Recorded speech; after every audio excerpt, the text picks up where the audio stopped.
আইনে পরিষ্কার করে বলা আছে 1947 সালের 15 আগস্টের পর ভারতবর্ষের যেখানে মসজিদ ছিল সেখানে মসজিদ থাকবে, যেখানে মন্দির ছিল সেখানে মন্দির থাকবে, যেখানে গির্জা ছিল সেখানে গির্জা থাকবে।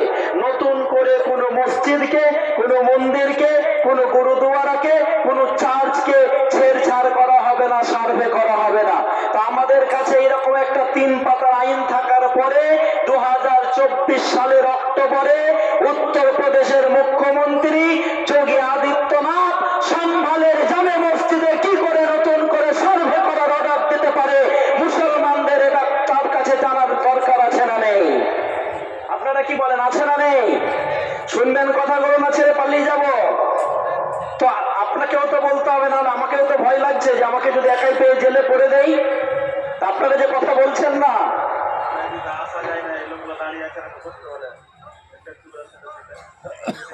আপনি বলে দেন না। আমি বসতে বলি না তো, কেন বলি না জানেন? 2025 সালে এসে মুসলমানকে যদি বলতে হয় বসে যাও, এই জাতি এমনি শেষ হয়ে যাবে। হ্যাঁ, আপনাকে আমি বলবো এখন যে বসে যান, এটা ইসলামী সভা, একটু একটু করে জায়গা করে বসে যেতে হবে। কেন বলতে হবে এই সভাতে এই কথাগুলো? টাইমগুলো ওয়েস্ট হয়ে যাচ্ছে না? 40 মিনিট আপনার বক্তৃতা করার জন্য আমি সেই সন্ধ্যা থেকে এসে বসে আছি। ভাবছেন আমরা খুব আনন্দে ঘুরছি, আমরা খুব মজা করে ঘুরছি? গত পরশু দিনে এক টানা 13 ঘন্টা 10 মিনিট গাড়িতে বসে কলকাতা যাওয়া এবং আসা হয় আমার গাড়িতে 13 ঘন্টাতে। শুধু ওয়ান সাইড 13 ঘন্টা 10 মিনিট ধরে বক্তৃতা করতে গেলাম, আর আপনাকে এসে শোনালাম যে কালকে 3টা জালসায় বক্তৃতা করেছি, আজকে এটা আমার 2 নম্বর। আমার মনে দুঃখের কথা আপনাকে বলতে এসেছি। এই সমাজে যদি মুসলমানকে বলতে হয় রাস্তা ছাড়ো, বসে যাও, এটা করো, ওটা করো না, তাহলে এটা বড্ড দুঃখের কথা। আপনি আমার লেকচারে দেখে নেবেন, হাতে যদি আমি চিনি নিই আর চিনিকে বলি মিষ্টি হও, তো চিনিকে সম্মান দেওয়া হয়? হয়, কারণ চিনির ধর্ম কি হওয়া? মিষ্টি হওয়া।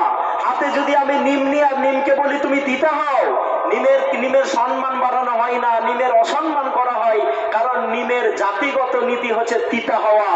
মুসলমানরা যারা দাঁড়িয়ে আছেন বন্ধু, বড্ড দুঃখ নিয়ে আপনাকে বলতে এসেছি, একটা বাবরির ভিত নড়ে যাওয়াতে যদি ভারতবর্ষের মুসলমানদের কালো দিন হতে পারে, আজকে প্রতিটা পাড়ায় পাড়ায় যে মসজিদ আছে তার ভিত নড়ে গেছে। আজকে যদি মুসলমান সতর্ক না হয়ে যান, আপনাকে ওপর থেকে ফেরেশতা এলেও সতর্ক করতে পারবে না। পারবে? আমি কত ইম্পর্টেন্ট কথা বলছি আপনাকে, ডকুমেন্টস দেখিয়ে দেখিয়ে কথা বলছি। এই সমাজে যদি আমাকে এই দিকে নজর দিতে হয়, বড্ড দুঃখের কথা। তো আমাদের কাছে একটা 3 পাতার, মঞ্চে যারা আছে একটু আস্তে কথা বলবেন, ওটা আমার একটু অসুবিধা হয়ে যায়। আমার কাছে এই 3 পাতার একটা রিপোর্ট, যেটা এতটুকু আমি লম্বাই পড়ে আপনাকে শোনাতে পারবো না। সেটা হচ্ছে, আপনাকে আমি যেটা শোনালাম সেটা হচ্ছে তার জিস্ট। শুধু it is not apply for the Ram জন্মভূমি, অর্থাৎ বাবরি মসজিদ বাদে ভারতবর্ষের যত ধর্মীয় স্থান আছে, কোন ধর্মীয় স্থানকে নতুন করে আর সার্ভে করা হবে না। তাহলে উত্তরপ্রদেশের মুবারকপুরের কাছে সম্ভালের যে 450 বছরের পুরনো মসজিদ, সেই মসজিদে যোগীর প্রশাসন গেল, যোগীর পুলিশ গেল, আর সার্ভের নাম করে 5টা যুবককে সেখানে গুলি করে মেরে দিল। এই কৈফিয়ত আমরা যোগীর কাছে চাইতে পারি না? পারি না? পারি না? পারি না? আমি সেই চাচিকে কি বলে সান্ত্বনা দেব? যেই চাচি কান্না করে বলেন মেরা লাল কব আয়েগা, আমি সেই ছোট ছোট বাচ্চাগুলোকে কি করে সান্ত্বনা দেব? যেই বাচ্চাগুলো কাঁদতে কাঁদতে বলে मेरा पापा तो नमाज पढ़ने के लिए गया है लेकिन अभी तक क्यों नहीं घर आ रहा है। সেই বাচ্চাগুলোকে আমরা উত্তর দিতে পারবো? সেই স্ত্রীকে কোন উত্তর দিতে পারবো? যে স্ত্রী একটু আগে 1 বদনা পানি এগিয়ে দিয়ে স্বামীকে বলেছিল নেন আপনি 1 বদনা পানি, উজু করে চলে যান নামাজ পড়তে, নামাজ পড়ে আপনি বাড়ি ফিরে আসবেন। সেই স্ত্রী যার বিছানাটা খালি হয়ে গেছে, সেই মাজার বুকটা খালি হয়ে গেছে, সেই বাচ্চা যাদের পৃথিবীটা অন্ধকার হয়েছে, বড় ভারতবর্ষের 40 কোটি মুসলমান সবাই মিলে যদি আমরা একই সঙ্গে একটাই কাজ এককভাবে করি, তাহলে এই 5টা তরতাজা মুসলমানকে ফিরিয়ে দিতে পারবো? পারবো? পারবো? পারবো না।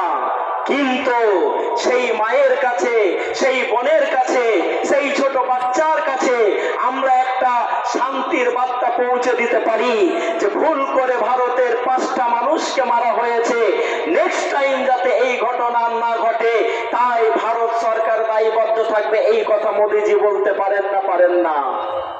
পারেন না? পারেন না? পারেন, কিন্তু তিনি তো সেটা বলবেন না। কেন বলবেন না? কারণ তার রাজনীতির উঠাটাই তো আমরা দেখেছি মানুষের লাশের উপর দিয়ে, মানুষের রক্তের উপর দিয়ে, হ্যাঁ কি না? দেখেন নাই? গুজরাট দেখেন নাই? গোধরা দেখেন নাই? কত আপনার কি বলে সাম্প্রদায়িকতার নামে বিষ ছড়ানো হচ্ছে। আমার 15 বছরের হাফিজে কোরআন জাহিদকে ট্রেনের উপরে মব লিঞ্চিং এর নামে পিটিয়ে পিটিয়ে মারা হচ্ছে। আপনারা কি এই ঘটনাগুলো শুনেন নাই? শুনেন নাই? শুনেছেন। তাই আপনাদেরকে বলতে এসেছি, এবং আপনাদেরকে বলার সাথে সাথে সরকার মহোদয়ের কাছে আমরা মেসেজ দিতে চেয়েছি যে কোন জাতিকে ছোট করার জন্য তাদের অকাপ সম্পত্তিগুলোকে কেড়ে নাও। যেই জাতির এইরকম ইমামরা 2 লক্ষ আলেমকে ইংরেজরা ফাঁসির ঝুলিতে ঝুলিয়েছিল। কত লক্ষ বললাম? কত লক্ষ বললাম? 2 লক্ষ আলেমকে ফাঁসির মঞ্চে ঝুলিয়েছিল, এবং প্রত্যেকটা আলেমকে বলেছিল এদেরকে কবর দিতে হবে না, এদেরকে গাছে ঝুলিয়ে দাও, এদেরকে কাকগুলো এসে ছিঁড়ে ছিঁড়ে খাক, চিলগুলো এসে ছিঁড়ে ছিঁড়ে খাক, শুকুনগুলো এসে ছিঁড়ে ছিঁড়ে খাক, পিঁপড়ে দিয়ে দিয়ে এদের শরীরগুলোকে পচিয়ে দাও, এদেরকে মাটি দেওয়া হবে না। আমরা আমার দেশের প্রধানমন্ত্রীকে বলতে চাই, কোন জাতিকে ছোট করার জন্য আপনি আমাদের ওয়াকফ সম্পত্তিগুলোর উপরে হাত দিচ্ছেন? যেই জাতির লোক বলেছিল ওরে আমাকে আন্দামান সেলুলার জেলে বন্দি করে রেখেছো, আমাকে একটু পানি খেতে দেবে না। আমার মুখের সামনে যখন পানি ধরা হয়েছে, আমাকে গরম পানি দেওয়া হয়েছে। আমরা মিস্টার নরেন্দ্র মোদীজিকে বলতে চাই, মিস্টার নরেন্দ্র মোদীজি, মিস্টার অমিত শাহজি, আপনি যেই চেয়ারে বসেছেন, উই রেসপেক্ট দিস চেয়ার। আমরা ওই চেয়ারটাকে সম্মান করে আপনাকে বলতে চাই, মুসলমানদের দান করা ওয়াকফ সম্পত্তিগুলো যেভাবে আপনি কেড়ে নেওয়ার পরিকল্পনা করেছেন, ইনশাআল্লাহ আপনি পারবেন না। নারে তাকবীর! পারবেন? মোদিজি যেই চেয়ারটাতে বসেন, এই চেয়ারটার বয়স ক বছর? ক বছর? আচ্ছা, মেম্বারকে ভোট দেন ক বছরের জন্য? এমএলএ কে ভোট দেন ক বছরের জন্য? এমপি কে ভোট দেন ক বছরের জন্য? তো এমপি থেকে তো প্রধানমন্ত্রী হয়। তো প্রধানমন্ত্রীর চেয়ারের ভ্যালিডিটি ক বছর? ক বছর? 5 বছর। আর কোরআনে একটা লোক যে বলেছিল আনা রব্বুকুমুল আলা, নাম ছিল তার ফেরাউন, তার চেয়ারের বয়স ছিল 700 বছর। কতদিন বললাম? পাড়াইপুরের মানুষ, সোগারঘাটের মানুষ, বেলিয়ানের মানুষ, শাহজাদপুর, উমরাপুর আর সোনাতলা যত যা আছেন, এক্ষুনি আমার এক বন্ধু এসছিলেন, আমার রাকিব ভাই শাহজাদপুর থেকে দেখা করলেন।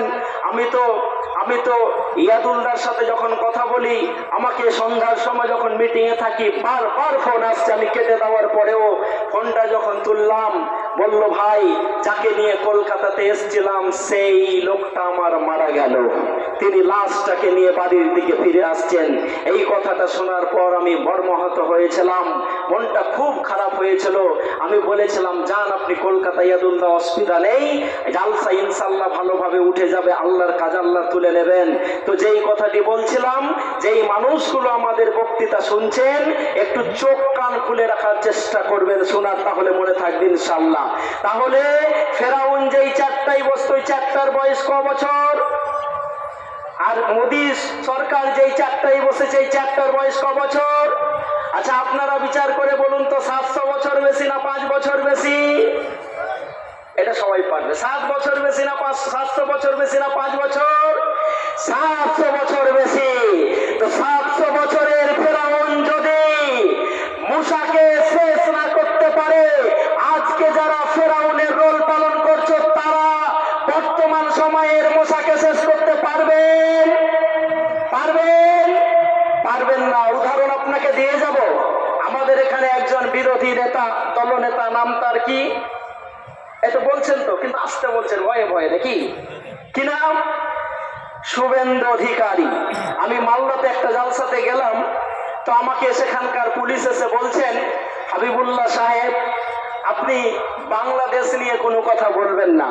আমি ওনাকে বললাম, ঠিক আছে সাহেব, আমি বাংলাদেশ নিয়ে একটাও কথা বলবো না, কিন্তু আপনি বিরোধী দলনেতা শুভেন্দু